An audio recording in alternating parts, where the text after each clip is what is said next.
Tem uma frase que eu tenho dito nesses 4 anos aqui e eu gosto de repeti-la.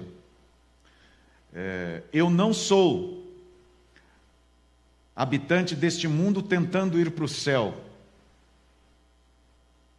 Eu sou um cidadão do céu voltando para casa. Amém.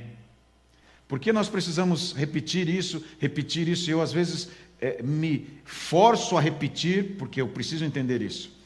Agora, olha comigo para esse mundo que a gente está vivendo aqui. Por mais que nós tenhamos recursos, por mais que nós tenhamos uma estabilidade financeira, ou até tenhamos trabalhado para isso, ou a nossa vida esteja, de certa maneira, abençoada, ou estejamos bem, nós estamos expostos a uma série de circunstâncias ruins, que nos cercam, e por mais que a gente evite isso, eles estão aí. E às vezes a gente olha para isso e fica tão abatido pensando, mas o que pode ser resolvido? Será que tem esperança para nós? Será que nós podemos ter alguma base para a nossa segurança? Podemos ter esperança? Essa avaliação precisa estar fundamentada numa realidade. Isso não é pessimismo, é realismo. Este nosso mundo não tem jeito, não tem solução. Devemos fazer o nosso melhor enquanto moramos aqui, tratarmos as pessoas bem, cuidarmos onde nós estivermos da melhor maneira possível deste planeta, do espaço que nós vivemos, né?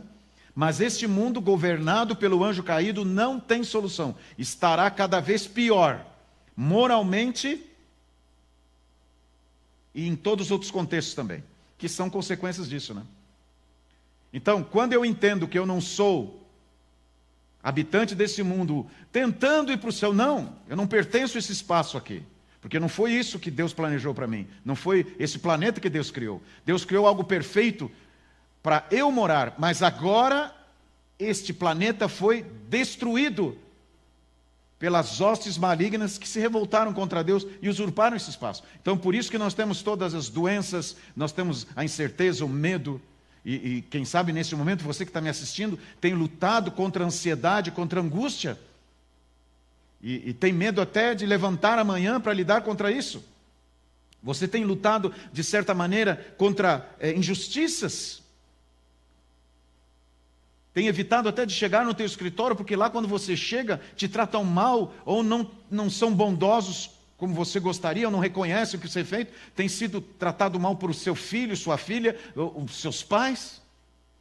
E a gente vê uma série de consequências que se alastram e potencializam dia a dia.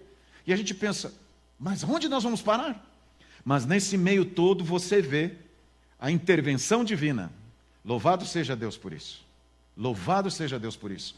Nós não estamos à mercê desse governo maligno, desse governo cruel do anjo caído. Nós temos um Salvador, Jesus Cristo, que morreu por você, que derramou um sangue precioso, seu sangue precioso na cruz do Calvário, porque Deus enviou Jesus aqui para conquistar esse mundo que foi usurpado por Satanás, e que agora oferece para mim e para você de graça. Aleluia! Amém! De graça. Ele apenas fala, filho, está aqui. É um presente para você, filha, aceita.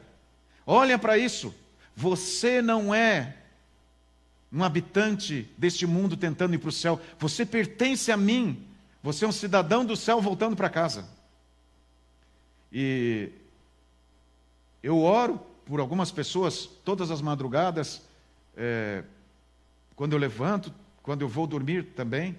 Eu tenho alguns nomes na minha lista de oração, e me dói o coração de ver pessoas sofrendo, que eu conheço. Eu tenho alguns nomes de pessoas que estão lutando contra o câncer, e algumas em um estado crítico. Essa semana eu tinha uma reunião administrativa, e eu peguei o Uber, mas olha que coisa interessante. Eu aprendi uma frase muito forte. Com Deus não existe coincidência, existe providência. Eu acessei o aplicativo do Uber e cliquei no... você tem a opção de vários valores, né, vários tipos de carros ali, não sei como é que se chama isso, mas eu cliquei no mais barato, para fazer economia, né? E cliquei e fiquei esperando. Daqui a pouco eu olho e falei, opa, tá vindo aquele mais, que chama Comfort, parece, um negócio assim. Falei, mas eu não cliquei nesse, eu cliquei naquele outro. E, bom, agora já veio, eu não vou cancelar, porque se cancela aquela coisa, aí vai vir outro, vai demorar, vou esperar. Tudo bem, a diferença é pequena. Não tem problema, isso pode acontecer. Aí, vi o nome do motorista, vi o modelo do carro, esperei na frente do meu prédio, o carro chegou, eu entrei, cumprimentei o Eliezer. E eu vi que ele estava acessando, estava escutando no aparelho de som do carro dele, uma música evangélica, religiosa. Eu falei, Eliezer, você gosta de música gospel? Ele falou, gosto. E falou a igreja que ele frequenta. E eu, uma pessoa muito educada, e nós começamos a conversar, eu disse que eu sou adventista, e começamos a falar. E ele disse, eu gosto de assistir a Novo Tempo, porque principalmente o programa Entre Família, viu? Não, Entre Família, o programa também Vida e Saúde, com a Teru e o Dr. César. Ele disse assim, eu gosto muito do Dr. César, gosto muito de ouvir Entre Família também, porque eu sou psicólogo. Eu falei, você é psicólogo clínico? Ele falou, sou. E eu perguntei, mas você faz esse trabalho de Uber por, assim, porque você gosta? O que leva você a ficar aqui? Você não atende mais no consultório? Ele falou assim, há 6 anos eu tenho um tumor no cérebro. Há 6 anos. Maligno. E o médico me desenganou no primeiro momento, e eu estou aqui há 6 anos. Trabalhando, ele não pôde mais continuar na empresa, nem atender no consultório, devido a algumas sequelas do tumor, e ele entendeu que o ambiente do trabalho do Uber dá condições dele trabalhar quando ele está bem, mas está trabalhando. E assim, uma pessoa de bom humor, extremamente focada na promessa de Deus, e nós paramos no local que eu deveria de ir, mas antes de sair eu perguntei, posso orar com você, Eliezer? Ele falou, pode, pastor. Eu coloquei a mão no ombro dele e orei pelo Eliezer. Por que vocês acham que aquele dia Deus me colocou dentro daquele carro? Coincidência? Eu não chamei aquele padrão de carro, eu chamei um outro mais inferior. Mas o Eliezer me mostrou que, mesmo vivendo num mundo crítico e sofrido, você pode ser um cristão com esperança. Esses dias atrás eu estive fazendo uma visita para Fabiana, junto com o irmão Enéas, e lá nós oramos por ela e preenchemos a ficha de batismo. A Fabiana tem dores muito fortes no corpo, dores nas costas, dores nas pernas, a ponto de ela precisar usar uma medicação forte para suportar essa dor, e agora está usando uma outra medicação que o especialista prescreveu para ela. Mas só que essa medicação faz com que ela durma, tenha muito sono, mas mesmo assim das dores nas pernas não passaram. E eu quero que vocês orem pela Fabiana, ela decidiu pelo batismo. Por que tanto sofrimento assim? Porque este é o governo de Satanás. E este mundo aqui é assim, o cartão de visita de Satanás. Não é um mundo bom para se viver, e não adianta nós queremos dar um jeitinho para melhorar aqui. Pela graça de Deus, o Espírito Santo tem segurado os ventos, tem segurado a maldade da humanidade, mas não vai ser por muito tempo. Os anjos de Deus não irão segurar por muito tempo. E nós agora podemos nos preparar para a volta de Jesus, e podemos colocar o foco nessa certeza, que não somos habitantes desse mundo tentando ir para o céu, nós somos cidadãos do céu. Nós somos cidadãos do céu, voltando para casa. E quando essas dores tomarem conta de você, quando o medo tomar conta de você, lembra, é por pouco tempo. Jesus está chegando. E qual certeza que eu tenho disso? Eu estou falando nisso porque eu sou um pastor. Fica aí com você com esse texto de Gênesis 12:1, que nós vamos ler agora a palavra de Deus. Mas antes, eu gostaria de lembrar algumas situações, alguns acontecimentos que nesses últimos anos têm feito parte da sociedade, têm influenciado a sociedade em todas as áreas.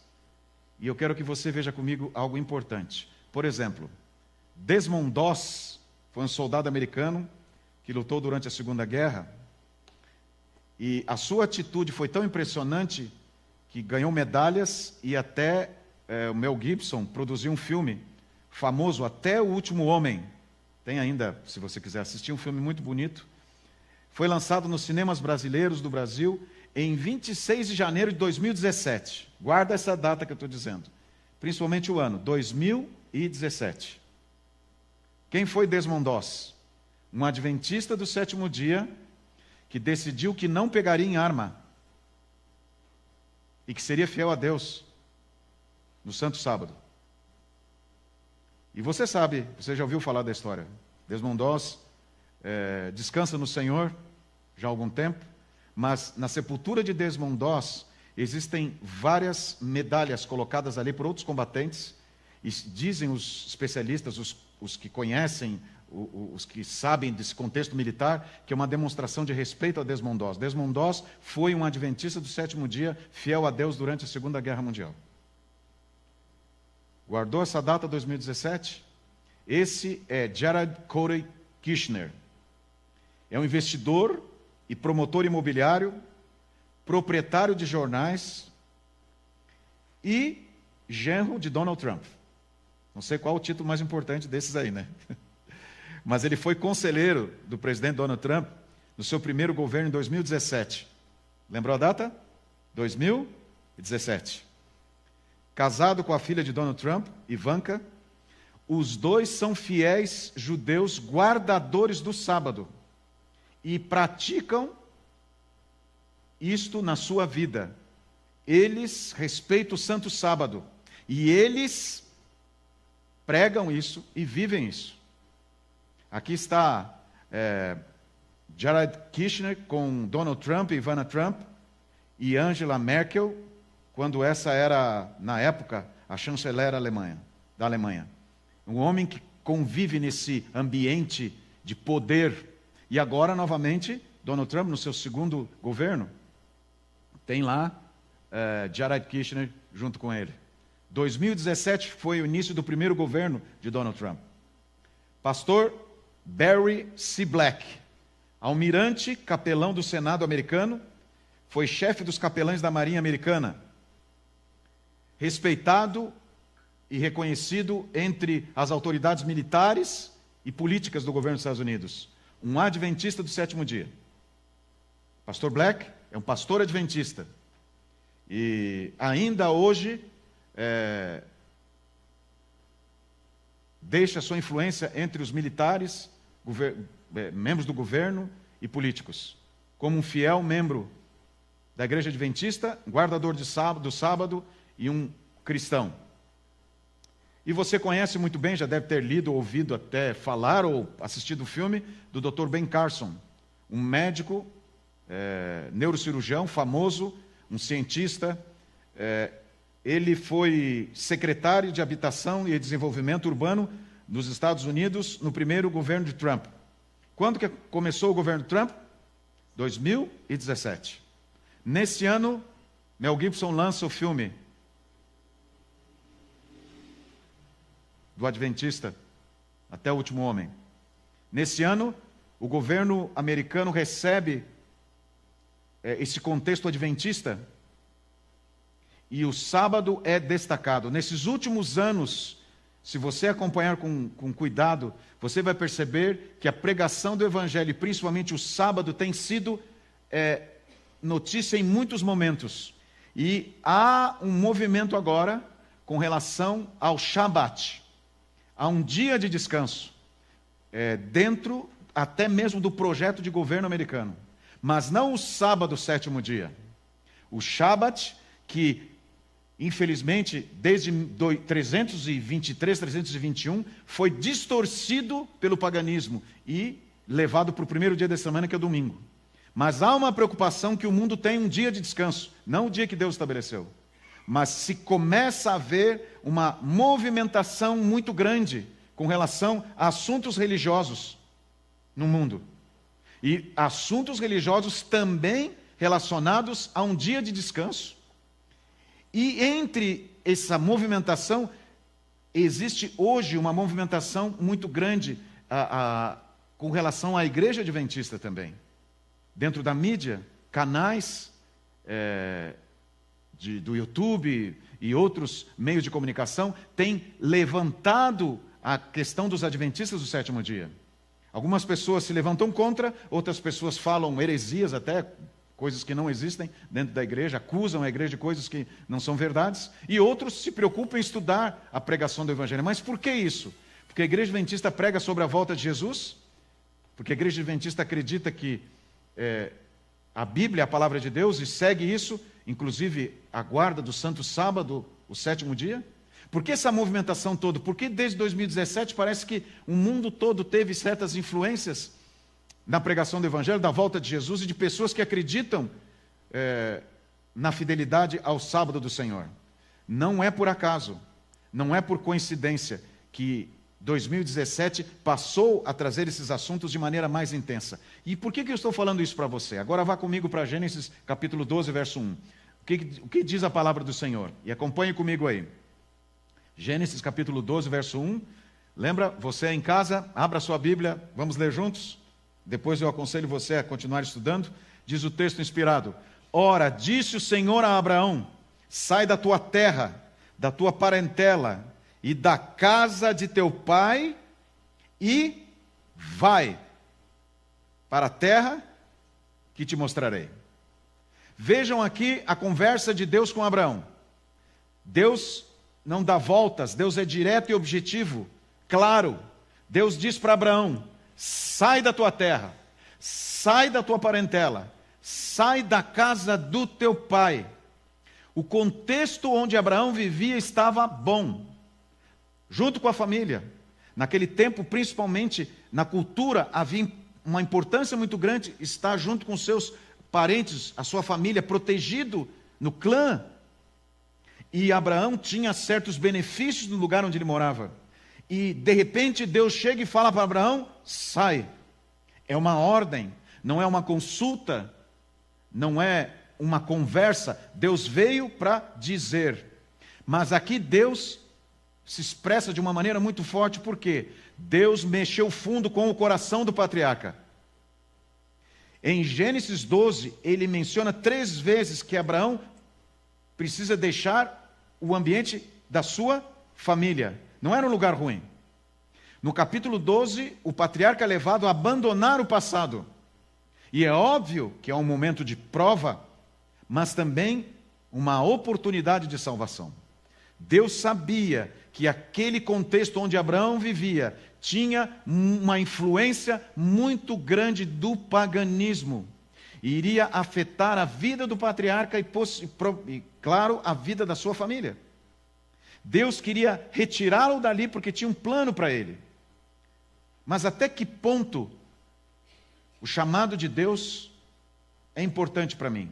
Até que ponto eu tenho condições de obedecer o chamado de Deus, principalmente quando está indo contra aquilo que eu gosto, aquilo que eu estou vivendo, aquilo que eu acredito, aquilo que eu me relaciono. No Grande Conflito, nós lemos esse texto na página 509. A conformidade aos costumes mundanos faz o que com a igreja?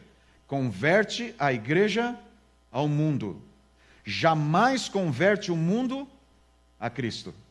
E é impressionante como ultimamente alguns religiosos e teólogos têm pregado que nós temos que aceitar o sistema do mundo, receber esse sistema e conviver com ele normalmente como se isso fosse cristianismo, fosse bondade, e até alguns dizem que isso é amor.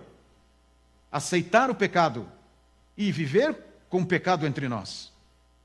Nunca Deus aprovou isso.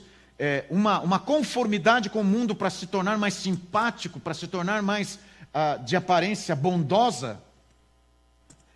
Eu já falei aqui isso, é importante nós lembrarmos. No plano da salvação não existe equilíbrio.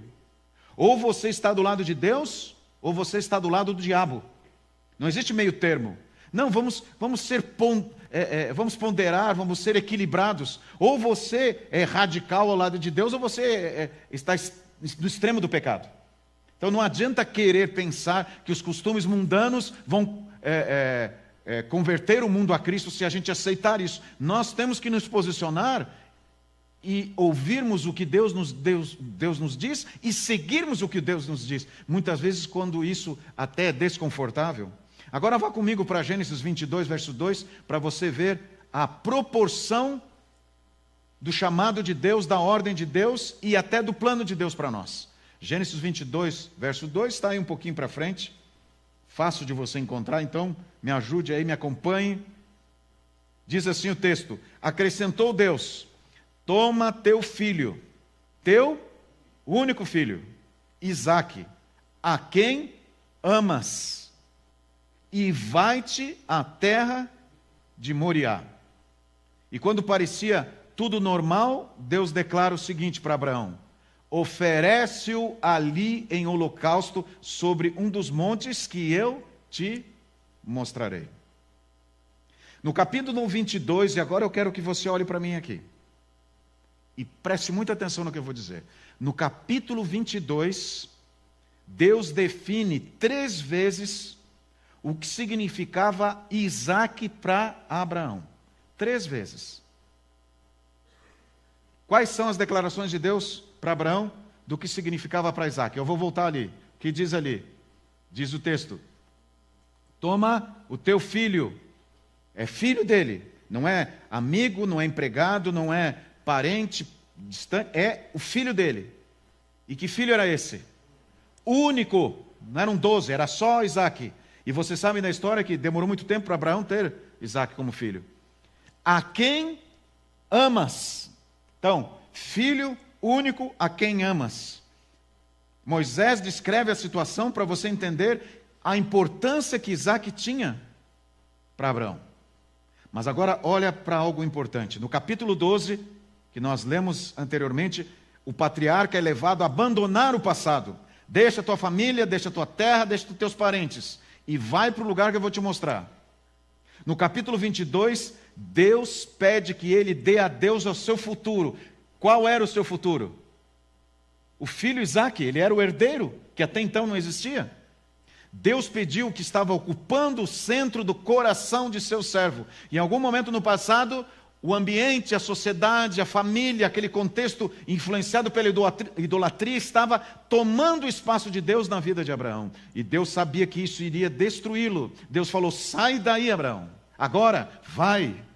Mas para onde? Eu vou te mostrar.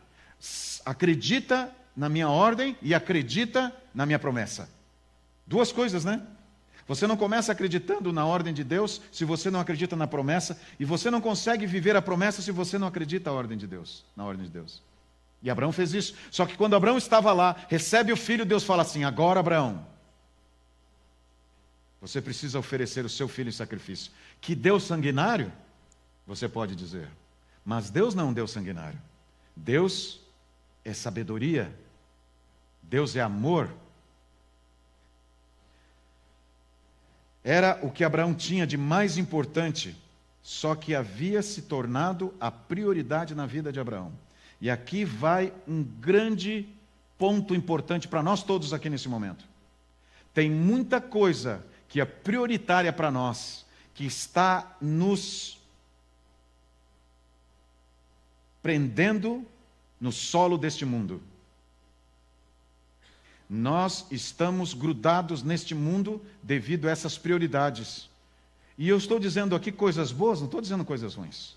Mas elas estão ocupando o lugar de Deus. E aqui uma frase de Oswald Sanders nos ajuda a entender isso. Não era Isaque que Deus queria. Quem Deus queria? Quem Deus queria? Abraão. Mas por que Abraão não poderia ser totalmente de Deus? Por que Abraão não poderia ser totalmente de Deus?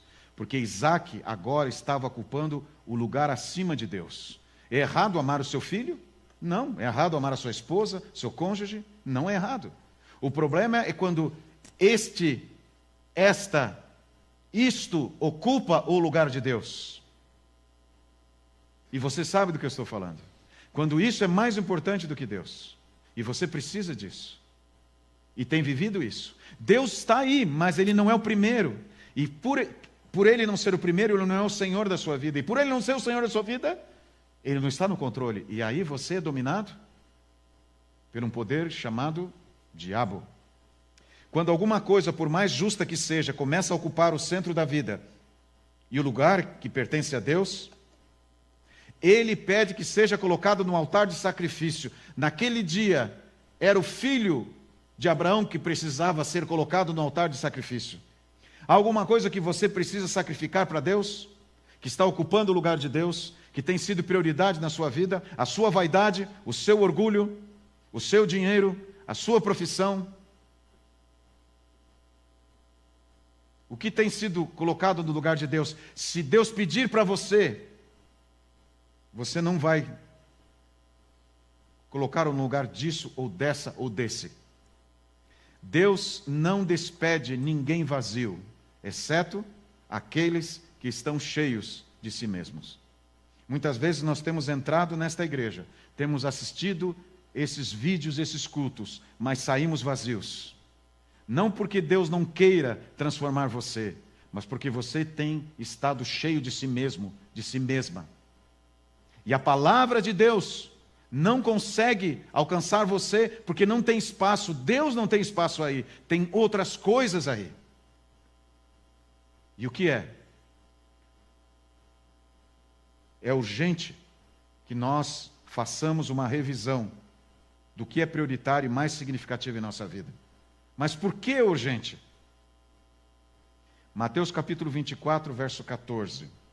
E é o último texto desta noite, é o último texto deste momento, dessa mensagem que você está ouvindo. Mateus 24, verso 14.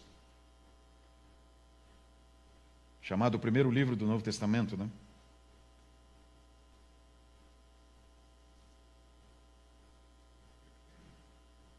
Diz o texto de Mateus: e será pregado este evangelho do reino por todo o mundo, e então virá o fim. Talvez você esteja se perguntando assim, mas o que tem a ver esse título que você colocou, o último sinal? Acabei de mostrar para você. Qual o último sinal a se cumprir antes da volta de Jesus? A pregação do evangelho a todo mundo. Os sinais que antecedem esse são sinais que demonstram que nós estamos vivendo no tempo do fim. E é isso que a Bíblia está nos falando. Nós estamos vivendo no tempo do fim. Anteriormente, vários sinais políticos, sociais, religiosos, descritos por Deus e descritos por Jesus. Agora, no sermão profético de Mateus 24, que é considerado o capítulo apocalíptico do Velho Testamento, do Novo Testamento, desculpe, dos Evangelhos, ele declara: e será pregado esse evangelho a todo mundo, então virá o fim. Aí você pensa, mas então quando que vai acabar isso? Queridos, o evangelho está sendo pregado 24 horas. Mas aqui o texto não diz que as pessoas terão que se converter, diz que o evangelho será pregado. E nesses últimos anos, nunca a mensagem adventista foi tão destacada como agora. E eu falei no começo do sermão que desde 2017 muitas coisas aconteceram lá nos Estados Unidos e no mundo com relação à projeção da Igreja Adventista através dos seus membros, através de pessoas ilustres que são membros da Igreja Adventista.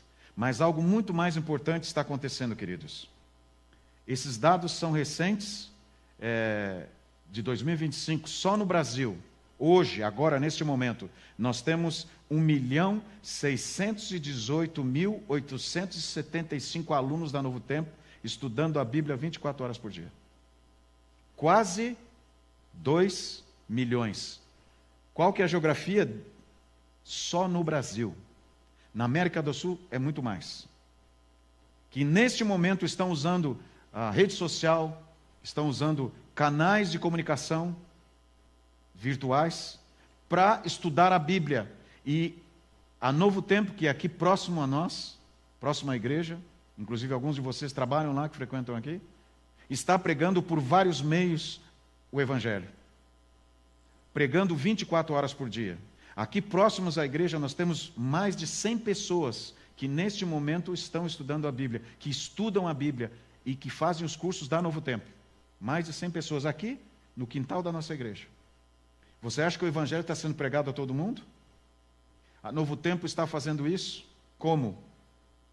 Quando eu cheguei aqui em 2004, a Novo Tempo veio de Friburgo e se reunia num galpão em circunstâncias precárias. E ali Deus foi abrindo portas. E hoje nós somos lá mais de 600 funcionários, né? Que trabalham na Novo Tempo, de todas as áreas profissionais, pregando o Evangelho. E esse Evangelho se alastrando através da rádio, através da TV, através das redes sociais, através da internet, muito mais pela internet, usando os recursos da inteligência artificial para pregar o Evangelho. E o que você acha? Será que Deus está cumprindo o seu projeto? Será que o Espírito Santo está atuando de maneira poderosa? Sim, está. E logo, queridos, muito em breve, o último sinal irá se cumprir. O último sinal. O Evangelho será pregado. E aí o que vai acontecer? Jesus que está, conforme Hebreus nos descreve, Apocalipse nos descreve, e Daniel nos descreve, e a profecia é verdadeira, está no Santo dos Santos agora, no Santíssimo, intercedendo por você e por mim, como diz Hebreus capítulo 4, como nosso advogado, como diz João, 1 João capítulo 1 e capítulo 2, verso 1 também, que Jesus é nosso advogado, capítulo 2, e Ele está lá para nos ouvir e para nos perdoar se confessarmos os nossos pecados. Jesus está lá intercedendo por nós, mas em breve, nós não sabemos como, mas em breve, Jesus vai sair do Santo dos Santos, vai jogar o incensário e vai dizer: está feito. Quem é justo, continue fazendo injustiça. Quem é injusto, quem é imundo, continue vivendo as imundícias desse mundo. Acabou, cessou. Eu vou buscar os meus filhos. Chegou a hora. E Deus vai falar: filho, vá buscar os meus amados. Traga-os para cá. Porque eles não são habitantes daquele mundo tentando vir para cá. Eles são cidadãos do céu voltando para casa. Você quer ir para este lugar? Qual é a prioridade na sua vida que está ocupando o lugar de Deus? Você tem, como Abraão, algumas coisas que precisam ser abandonadas? Quem sabe nesse primeiro dia da semana, quem sabe nesse momento que você assiste esse vídeo, chegou a hora de ouvir a voz de Deus e de colocar o que te atrapalha no altar de sacrifício. Como Abraão conseguiu, eu consigo e você consegue. Eu vou sair agora e vou fazer uma visita para a querida irmã Leide, que acabou de sair de uma cirurgia. Passou por momentos difíceis, mas Deus preservou a vida dela.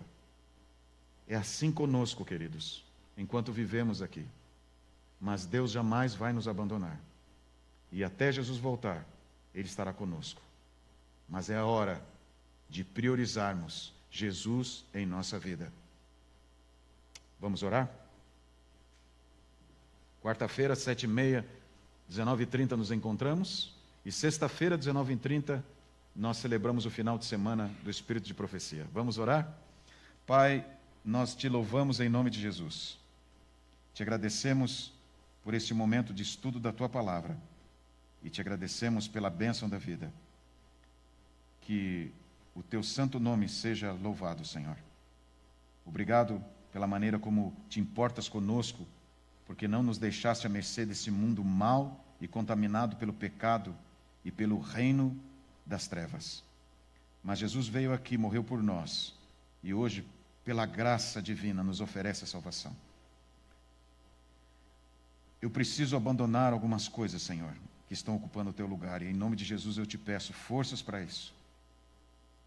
São muito difíceis, mas Tu podes me ajudar como ajudaste a Abraão. É verdade isso, Senhor, e pode se cumprir na minha vida.